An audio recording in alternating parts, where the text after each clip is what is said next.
یہ ڈاکیومنٹری ایک ایسے سفر کا آغاز ہے جس میں ہم جاننے کی کوشش کریں گے کہ ہمارا رب کون ہے، وہ کیسا ہے، اس نے کائنات کیوں پیدا کی، انسان کو کس مقصد کے لیے بنایا اور اس کی قدرت کی نشانیاں ہمیں کہاں نظر آتی ہیں۔ یہ وہ سوالات ہیں جن کے جوابات ہر انسان کے دل میں پوشیدہ ہیں، مگر قرآن ان کو واضح اور روشن زبان میں سمجھاتا ہے۔ جب ہم آسمان کی طرف نظر اٹھاتے ہیں تو ہمیں بے شمار ستارے، کہکشائیں، سیارے اور ان کے اندر موجود نظام میں فلکیات نظر آتے ہیں، جیسے کہ سورج کی روشنی، چاند کی ٹھنڈک، ہوا کا چلنا، پانی کا بہنا، یہ سب اور سوچے سمجھے نظام کے تحت چل رہا ہے۔ یہ سب عقل دیکھ کر حیران ہو جاتی ہے۔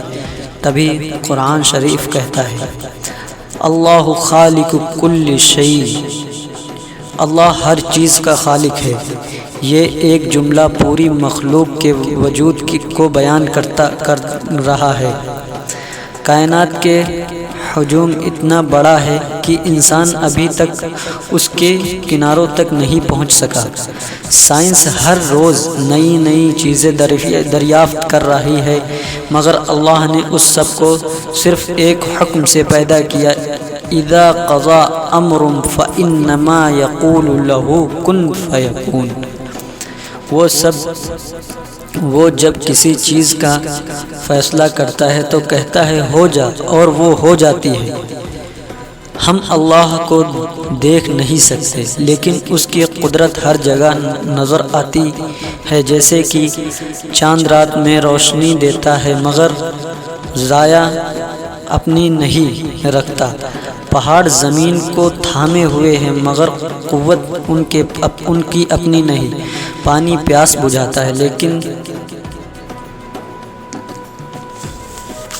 لیکن تاثیر اس کی اپنی نہیں۔ یہ سب کچھ اللہ کے حکم اور اس کی صفات کا مظاہرہ ہے۔ قرآن کہتا ہے، قل هو اللہ احد اللہ الصمد، یعنی اللہ ایک ہے اور وہ بے نیاز ہے، نہ وہ پیدا ہوا، نہ اس نے کسی کو جنا، نہ اس کا کوئی ہمشر ہے، نہ اس جیسا کوئی ہو سکتا ہے۔ اس کائنات میں ہر چیز کا کوئی نہ کوئی مثال مل جاتی ہے۔ روشنی کی مثال ہے، اندھیرے کی مثال ہے، آگ کی مثال ہے، پانی کی مثال ہے، مگر ایک ہستی ایسی ہے جس کی کوئی مثال نہیں، وہ ہستی اللہ کی ہستی ہے۔ انسان کی تخلیق اللہ کی قدرت کے سب سے عظیم نشانیوں میں سے ایک ہے۔ اللہ نے فرمایا، وَلَقَدْ خَلَقْنَا الْإِنسَانَ مِنْ صَلَالَةٍ مِّن طِينٍ، ہم نے انسان کو مٹی کے خالص سے پیدا کیا۔ پھر اللہ تعالیٰ فرماتا ہے، ثُمَّ سَوَّاهُ وَنَفَخَ فِيهِ مِن رُّوحِهِ، پھر اسے درست بنایا اور اس میں اپنی روح پھونکی۔ مٹی کا یہ پتلا جب اللہ کے حکم سے انسان بنا تو اس کے اندر عقل، شعور، محبت، احساس، جذبات، سوچنے اور سمجھنے کی صلاحیت اللہ نے رکھی۔ یہی وجہ ہے کہ اللہ نے انسان کو اشرف المخلوقات کا مقام دیا۔ انسان کی جسمانی طاقت، اس کی آنکھ، دل، دماغ، خون کی گردش، ہر چیز پر اللہ کی عظمت کردگاری کا شکر ہے۔ ایک چھوٹے سے دل کی دھڑکن پوری زندگی کو چلاتی ہے۔ کس کے حکم سے؟ اللہ کے حکم سے۔ یہ دنیا ایک امتحان ہے۔ اللہ نے انسان کو زمین پر خلافت دی اور فرمایا، اِنَّا جَاعِلُ فِي الْأَرْضِ خلیفہ، میں زمین میں اپنا خلیفہ بنانے والا ہوں۔ پھر فرمایا، وَمَا خَلَقْتُ الْجِنَّ وَالْإِنسَ إِلَّا لِيَعْبُدُونِ، میں نے جن اور انس کو صرف اپنی عبادت کے لیے پیدا کیا۔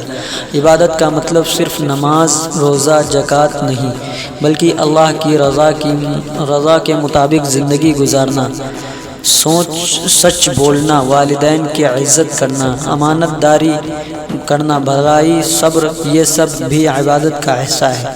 دنیا میں انسان کو آزادی دی گئی، لیکن حساب بھی ہوگا۔ سمجھنے والا انسان دنیا کو منزل نہیں، سفر سمجھ کر گزارتا ہے۔ اگر دنیا کی ساری مائیں، ساری محبتیں جمع کر دی جائیں تو اللہ کی رحمت کے مقابلے میں کچھ بھی نہیں ہے۔ نبی کریم صلی اللہ علیہ وسلم نے فرمایا، اللہ اپنی رحمت میں ماں سے بھی زیادہ مہربان ہے۔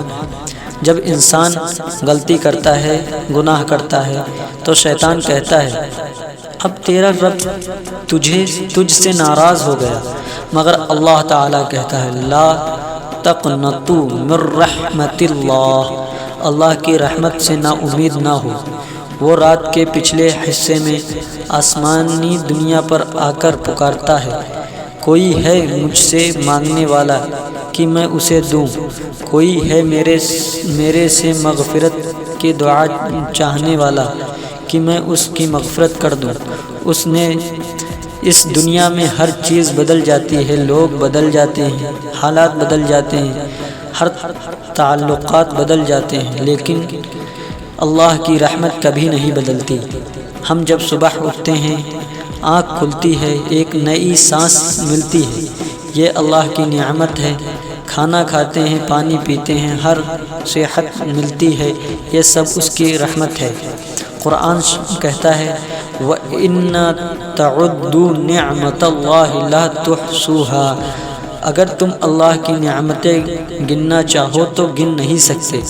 سورج کا ایک لمحہ روشنی نہ دے تو زندگی ختم ہو جائے گی، بارش بند ہو جائے تو زمین بنجر ہو جائے، ہوا رک جائے تو ایک سانس نہیں لی جا سکتی۔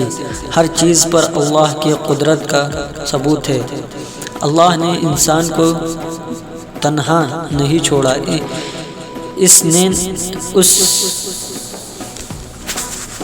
اس نے انبیاء بھیجے، کتابیں نازل کی اور آخر میں قرآن نازل فرمایا جو قیامت تک کے لیے ہدایت ہے۔ قرآن اندھیری رات میں روشنی کی مانند ہے، جو اس کے ساتھ جڑا رہتا ہے وہ کبھی گمراہ نہیں ہوتا۔ قرآن دل کو سکون، روح کو طاقت اور زندگی کو مقصد دیتا ہے۔ یہ تھا اسلامی ڈاکیومنٹری کا پہلا چیپٹر، خالق کائنات اللہ کون ہے۔ یہ سفر ابھی شروع ہوا، آگے کی چیزوں میں ہم انسان کے تخلیق کی مزید تفصیل، پہلے نبی حضرت آدم علیہ السلام کی کہانی، فرشتوں کا واقعہ اور اللہ کی جانب سے دی گئی نعمتوں کا حوالہ جانیں گے۔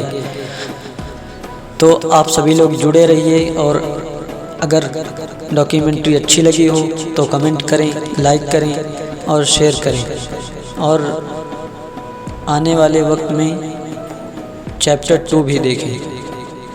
یہ ڈاکیومنٹری چیپٹر 1 سے ڈاکیومنٹری چیپٹر 100 تک انشاءاللہ کوشش کریں گے آپ سب تک پہنچانے کو۔ السلام علیکم۔